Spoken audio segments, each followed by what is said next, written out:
এই বেত্তা বেচালারা কই সব আসেন এদিকে। আজকে বানাবো টমেটো সস। তার জন্য শুরুতেই আমরা একটা বিছানা করতে হবে। বিছানার জন্য প্রথমে 2 কাপ জল নিব, এর মধ্যে কিছু মশলা অ্যাড করে দেবো। মশলার নামগুলো আপনারা দেখতে পাচ্ছেন।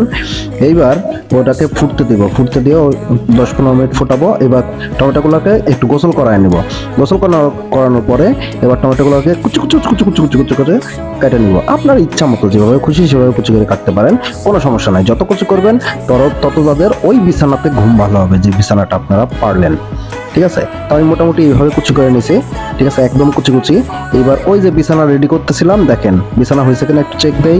বিছানা মোটামুটি রেডি হয়ে গেছে। এখন আমরা এটাকে ওই ছাঁকনির সাহায্যে বিছানাটাকে ভালোভাবে পরিষ্কার করে নিব। বিছানায় ধুলাবালি বিছানায় তো শোভা না, তাই না? এবার দেখেন পরিষ্কার বিছানা হয়ে গেছে, বিছানার জন্য রেডি। এবার এই বিছানার এই মিশ্রণটারে আমরা ওই পাত্রে আবার নিয়ে এই কুচি কুচি টমেটোগুলোরে আবার সেই পাত্রের মধ্যে ঢেলে দিব। এইবার এই কুচি টমেটোর সাথে কিছু পিচ্চি বাচ্চা অ্যাড করবো। পিচ্চি বাচ্চা হিসেবে কয়েক টুকরা আদা, কয়েক টুকরা রসুন, একটা পেঁয়াজ, কয়েক টুকরা শুকনা মরিচ, 1 চামচের মতো লবণ বা আপনার স্বাদ মতো লবণ কম বেশি দিতে পারেন। দিয়ে এই পিচ্চি বাচ্চাগুলারে সব একসাথে শুয়ায় দিব। শুয়ায়ে এই যে দেখেন গ্লাসের কম্বলটা দিয়ে ঢেকে দিলাম। এবার গ্লাসের কম্বল দিয়ে ওদের ঘুম ভালো হইতে থাক, মোটামুটি 15-20 মিনিট। ঘুম ভালো হওয়ার পরে একটু চেক দিব যে হ্যাঁ হয়েছে কি না। যদি হয়ে থাকে তাইলে আমরা ভালোভাবে দেখবো যে তাদের গা থেকে খোসা সরছে কিনা। সরলে এইবার ওই যে ঘূর্ণিঝড় আছে না, আমাদের বাসায় ঘূর্ণিঝড় থাকে, সেই ঘূর্ণিঝড়ের মধ্যে একদম ঘূর্ণিঝড়ে জড়ায় নিয়ে ঘূর্ণিঝড়ের মধ্যে ফেলায় দিয়ে এরকম পাতলা করে নিয়ে ছাঁকনি দিয়ে আবার ছাঁকে নিয়ে পরিষ্কার করে নিব। নেওয়ার পরে এই যে ওই বিছানার মধ্যে আবার দিব। এইবার আর পিসি বাচ্চা হিসাবে আদা রসুন দিব না, এবার দিব একটুখানি চিনি, আর সাথে দিব তরল ছোট্ট অল্প করে একটু ভিনেগার, যাতে টেস্টটা ভালো আসে। ঠিক আছে, এইবার দিয়ে এটা গোটাতে থাকো গোটাতে থাকো গোটাতে থাকো। মোটামুটি 10-15 মিনিট নাড়াচাড়ার পরে এটা মোটামুটি হয়ে যাবে।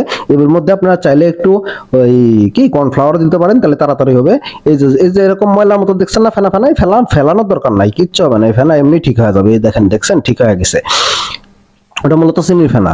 তো এইবার যদি 15-20 মিনিট পরে প্লেটে নিয়ে দেখবো যে হয়েছে কিনা। যদি দেখেন টেল টেলা ঢলে ঢলে নিচে পড়তেছে, তার মানে হয় নাই।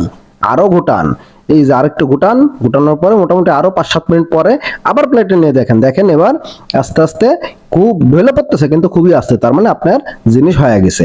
এইবার এটা নিচে নামায় ঠান্ডা করে এইভাবে বোতল বন্দি করে আপনি আরামসে 3-4 মাস খাইতে পারবেন, কোনো সমস্যা নাই। মোটামুটি ফ্রিজে আরামসে 3-4 মাস পর্যন্ত সংরক্ষণ করা যায়, কোনো সমস্যা নাই। যখন ইচ্ছা তখন বের করে চিকেন নাগেট দিয়ে খাবেন। থ্যাংক ইউ সো মাচ, ধন্যবাদ।